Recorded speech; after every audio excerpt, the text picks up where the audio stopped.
Ladies and gentlemen, I got this email 10 hours ago. I was super hyped, so I posted it early on Twitter. So if you already saw that, you know what it is. And if you're not following me on Twitter, what are you doing? Greetings, agent. That's me, the one of the Star creators. This is the Star Creator Club Manager. We would like to share the latest news of the Marvel Future Fight March update with our Star creators who will always create great videos. Hey, thanks for that. A new powerful enemy for agents with many tier 4 heroes is set to arrive in Marvel Future Fight through the March update. Use the progressive missions, which were introduced in this update, and the tier 4 upgrade support system, which was introduced in this update, to upgrade various tier 4 heroes and challenge the new enemy on this tier 4 heroes proving ground.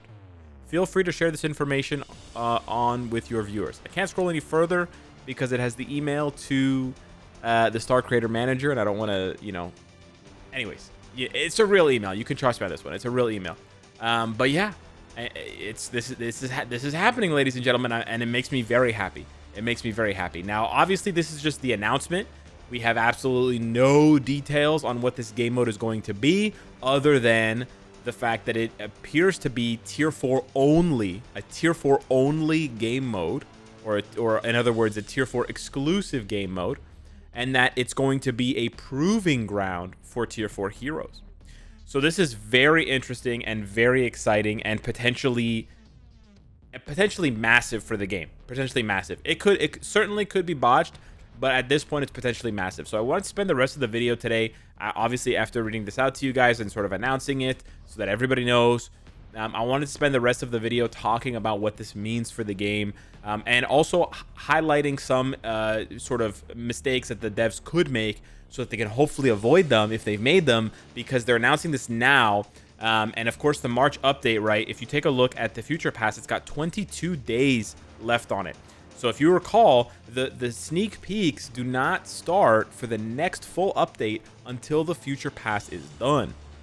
So if you go ahead and you take a look at a calendar, we are on day 27 of February. This is a leap year, but if you just go ahead 3 weeks, which is 21 days, you would land on the 19th of March. So that means with an extra day added, the 20th of March, you have 22 days. So the first sneak peek, okay, I can already guess that the first sneak peek is going to drop on the 20th or the 21st of March for the full March update. And that would be the update that will have this tier 4 exclusive Proving Grounds game mode. And so I can also then guess if we're going to be seeing a similar update trajectory that we have been seeing for the past few years, that the update will land, the full update with the maintenance will happen on the 26th, and then it will be live on the 27th, very, very early in the morning, like 2-3 a.m. And that's when I do the live. So I should be live streaming in exactly 1 month at 2 o'clock in the morning, being like, yo guys, this is the new tier 4 game mode. Let's check it out. Let's dive right in. Are you going to tier 4 Mystique, etc.? So that's the timeline, right? That's the timeline that we have here. For those of you wondering what else we can expect from now until then, before we get into the game mode specifically and talk about, what is going on, we should be seeing sneak peeks for the mid-month update coming very soon. So probably not today, but probably, or maybe tonight, I mean, or Thursday or Friday, we should be seeing like the Silver Server sneak peek or whoever it is, because the data mine isn't clear, and then we should be getting that update on the 5th. So we'll get that update on the 5th of March, and then we just have to hold out about 2 weeks until we start getting clues for the next big update, which is going to be the really big one, because it has that tier 4 game mode. So that is how it plays out. Now, that being said, a tier 4 only game mode is very much what this game needs right now. This game does need quite a few things to really reach a high level. I would say right now the game is at about a 6 out of 10. I don't think that's a bad score per se, but it's also not really where the game should be, considering how long it's been running, right? You really should get to a state of homeostasis where a game is like a solid 7.5 at least, once a game has been out for 5-6 years. Like, you shouldn't be making colossal mistakes, but unfortunately, Marvel Future Fight has, periods where it's like an 8 out of 10, 9 out of 10, and then periods where it's like a 4 out of 10. I would say the year probably kicked off at like a 4 or 5 out of 10. But recent changes, recent updates, and also recent promises like this tier 4 game mode is certainly trending the game upwards. And I would give it like a solid 5.5 or 6 out of 10 as a rating. I would say if this new game mode is exactly what we want out of it, and I'll outline what that is in a second, I think this game could certainly jump up to a 7, even a 7.5 out of 10. However, from there, just to be clear, the rest of the way from getting the game from a 7 out of 10 to an 8 out of 10 to a 9 out of 10 revolves around reworking the existing content and reworking especially the PvP content in this game, which has stagnated and become very toxic for a large majority of players. Not just, I mean, rewards aside, right? The gameplay itself has become so boring and so predictable and just very robotic and almost not worth the effort for a few hundred crystals here and there.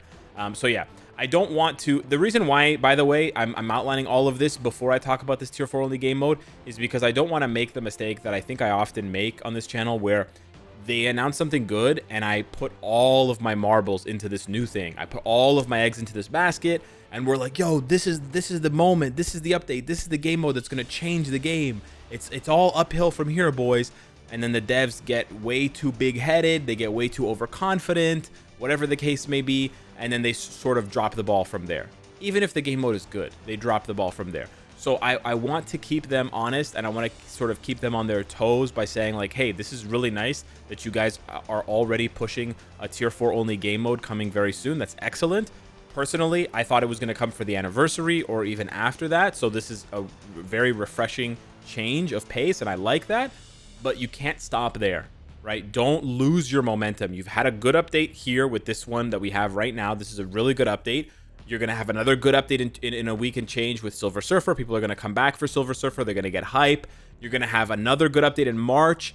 Keep pushing that momentum, right? If you bring in a bunch of PvP reward improvements and then PvP changes for the anniversary, you will see an influx of players and you will see the dollar signs like far exceeding 5 million in a month, in my opinion.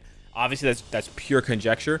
That's just my guess, but I honestly think if this game does both of those things and executes them well, that they could be seeing a lot of profits and a lot of players, and that's what they're doing their job for. So, you know, that's how it should be. Deliver a good product and be rewarded for that good product with good revenue. So how is this tier 4 game mode going to really work for us, right? Because this is the question that players have. What is this tier 4 game mode going to give us that we don't already get from existing content? And how is that going to incentivize us to build more tier 4s? Because of course they've discounted the tier 4s, which is obviously a great way to incentivize building tier 4s, but now they're going to double that incentive because this is a temporary system, you know, only works for 5 characters. They're going to incentivize that even further by creating this tier 4 only game mode. So what you want to do is you want to essentially think about the existing game modes where it locks you to using certain characters. So World Boss Legend and then also GBR. So we can sort of expect a game mode like this. Now, essentially, there's 2 ways. There's basically 3 ways. It's 2.5 ways to make a game mode like this good. The first way is to make the game mode have a new reward. So they would introduce a new game mode, this tier 4 only game mode, and they would introduce a new type of reward that we don't have in the game yet, right? It could be tied to a new system, it could be tied to a new upgrade path. Think about, you know, they reintroduced Dimension Rifts when they introduced Celestial Essence and artifacts. They introduced the Giant Boss Raid Dormammu when they introduced tier 4 and Vishanti books and Soul of the Faltine, right? So they could do that. They could introduce some sort of new resource, some new chase, and they could introduce this new game mode. Alternatively, but in the same line of thinking, they could introduce this tier 4 only game mode with better rewards, right? Better rewards than other game modes. I don't know what those rewards could be. You could honestly speculate. It could be whatever, but it could just be better than some other game mode. The problem with this secondary option for rewards, rather than it being a new type of reward, is that it sort of cannibalizes the existing game. So, for example, if they introduce, let's call this new tier 4 only game mode, let's call it World Boss Godly. So we have World Boss Ultimate, World Boss Legend, and World Boss Godly. This new World Boss Godly, it drops the same tier 3 materials, it drops the same tier 4 materials, but now it also drops Celestial Essence. Let's just say, this is a bad design, but just follow me here. This is something that they could do. They just sort of pack it with even more rewards that you get from other game modes. That essentially cannibalizes the existing content, because then players will make the decision, well, I could do my Dimension Rift runs and I could engage socially with other players on my alliance and in my friends list and stuff and on Discord and whatever Twitter, whatever. I could do that, or I could just play this new World Boss Godly. And now I can just cut down my playing time, and I can get everything in my one-stop shop. And then they'll say the same thing. Well, I could play World Boss Legend, I could play Kang, but I could just play World Boss Godly, get the same rewards plus something extra. So I genuinely don't think it's a good idea for them to do this, because it cannibalizes the existing content and it sort of makes it redundant. And that's not what you want to do, because developers spent time creating this content and it's being enjoyed by players, so it should continue to be enjoyed by players. Now, it's a different story. It's a different story if they delete an existing game mode and they shuffle those rewards over to this new game mode. Like, for example, if they delete the rewards from World Event, the agent tokens and this kind of stuff, and they move it into this new tier 4 only game mode, and they add some other thing to it, right? Crystals, for example. Right, there are some rewards that can be duplicated that are so rare, that are so precious, that it's okay and it wouldn't cannibalize other content. But the developers have to be very careful with the rewards. Now, remember, I said there were two main ways that they could make this game mode interesting to players. I really only just talked about one, which is the rewards. They could either introduce a new reward or existing rewards, but with existing rewards, they have to be careful not to cannibalize other game modes. There is one other way that they could make this game mode really interesting, and that's if they make it challenging. Now, this is much less likely, in my opinion, given how long I've played Marvel Future Fight and just the lifespan of the game. There's been very little difficult content. However, there was difficult content back in the day, and I don't want to get too nostalgic. I don't want to put on my rose-colored, rose-tinted glasses, but back in the day, when World Boss was first introduced, it was very difficult content. It was very difficult, and players actually quit because it was too difficult. But that can be a good thing. It can still be fun. There is still a certain level of, enjoyment out of being able to do something that others cannot do mechanically. Now, I'll admit, this is a long shot for sure. I don't want to talk too long on this because I think a lot of people are going to disagree with me. And I also think that, again, it's a long shot that the devs are going to return to their roots. But I think the trend now for video games, and maybe the mobile game space is immune to this, I don't know, but I feel like the trend lately for video games has been to increase complexity and increase difficulty, and basically, give players a more interesting, a more engaging, a more thrilling puzzle to solve. And that's the beauty of Marvel Future Fight, is that there's so many puzzle pieces that you can use, but the devs just don't really give us many interesting puzzles to solve with it, right? The puzzles usually just come in the form of restrictions. So it's like, okay, you can only use blast mutant villains. Now you have to figure out which of the blast mutant villains you want to use. So you go over here and you filter by blast villain mutants, and then you look and you're like, I wonder who I'm going to choose. This is the level of depth in certain terms of complexity that the game has right now.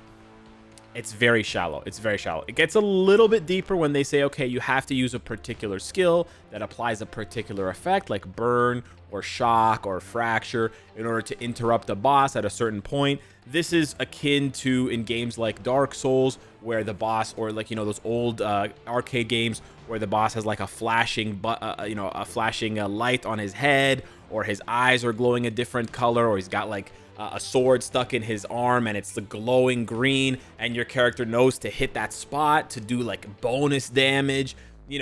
That is sort of akin to that, but that's really the limit.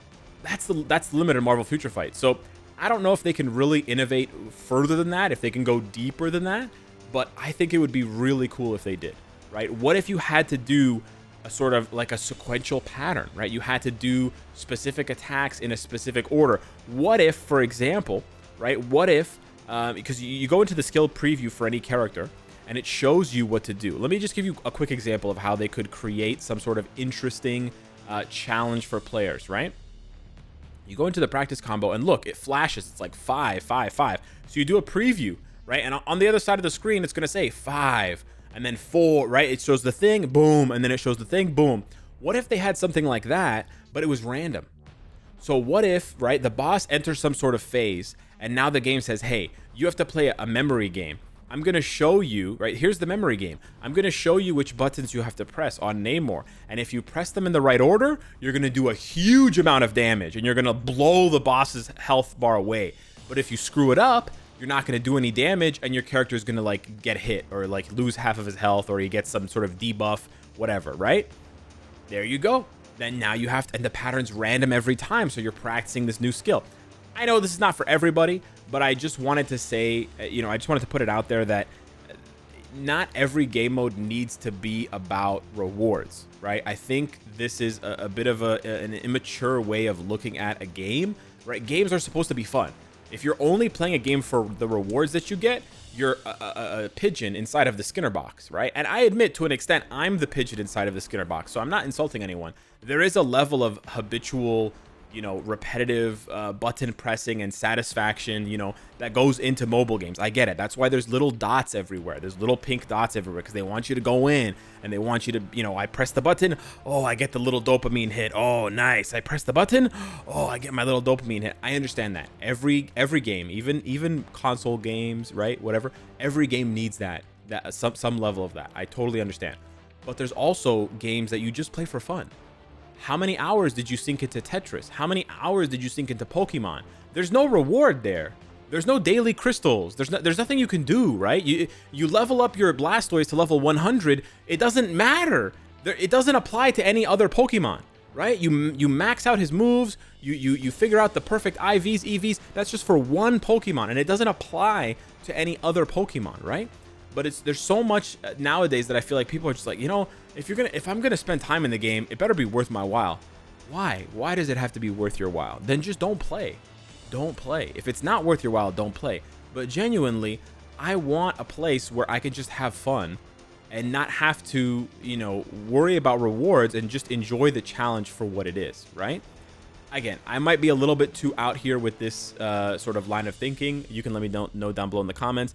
But I do think it's something worth bringing up, because I think this game has a lot of potential, right? It has things that other games don't have in the form of the camera angle and the joystick and the button. Like, it has all of the ingredients for this type of situation. Imagine if they introduced a dodge button. Imagine if they introduced like a dodge button where you press it and your character dodges and your character is invincible while they're dodging. And then they introduce some new content where you have to dodge attacks. You can't just DPS them. You have to dodge the attacks. And if you don't, you die and you have to restart. So it's a one-shot mechanic, right? You got to get good. I don't know, man. It could be interesting. It could be interesting. Anyways, hopefully they do at least one of those things. That's the sort of short version of what I was trying to say. If they make the game mode have this tier 4 only game mode, if they make it have very competitive rewards without cannibalizing existing content, or they introduce some sort of new reward, then I think players will be happy, even if it's easy. That's obviously one route that they can go. It can be easy for tier 4 characters, but they get their rewards and they're happy, so everybody's happy. Alternatively, I mean, they could do both, right? They could always do both, but alternatively, they could also make a game mode that is sort of like a pinnacle, right? It's not necessarily for the rewards, it's for the glory and it's for the challenge. Can you do it? Are you good enough, right? Do you have what it takes? And it doesn't always have to just be about, do you have what it takes in terms of credit cards? It's not just about how much damage you do. If it's about these other things, these technical things, these skill-based things, then it levels the playing field, and it allows free-to-plays. It allows low spenders. It allows the people that can take advantage of this but can't take advantage of this to still win. And then you could do it like they do in any kind of ARPG, where the boss 99 times out of 100 doesn't drop anything good, and then one time he drops a mega item and you're like, holy shit. So maybe the boss is, this new tier 4 game mode, the boss is super challenging, right? Like I've been describing, and the boss rewards, you know what, they're not very good, but you only have to fight him once a day or once a week, whatever. But hey, there's a 1% chance that he drops a brilliant CTP. There's a very small chance he drops a very good item. Hell yeah, brother. Do I want to play that? Hell yeah. Anyways, that's just me. I might be totally cooked out of my mind because this shit is still going on for beta, but at least I got it for Gladiator. Anywho, hit me up in the comments down below. As you can tell, I'm very excited. I'm very passionate about this game mode.